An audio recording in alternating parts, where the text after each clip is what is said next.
এখনো বাঁশ বাঁধা কমপ্লিট হলো না, আর কদিন পরেই পুজো, কবে কমপ্লিট হবে সবকিছু?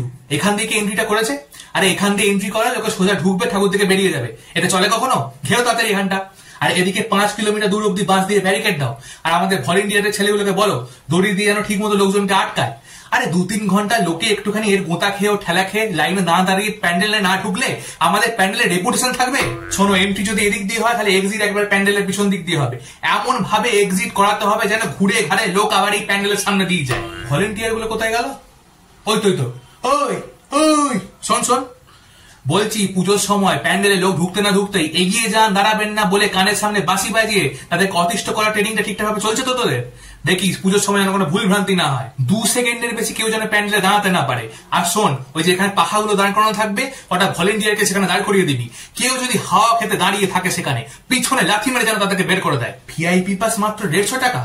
উফ, ক্লাবের কোনো ডেপুটেশন রাখবি না তোরা, 300 কর তাড়াতাড়ি ওটা। আরে পুজোর পর গলায় জল ঢালার জন্য যে টাকার ব্যবস্থা সেটা তো ওখান থেকেই করতে হবে নাকি?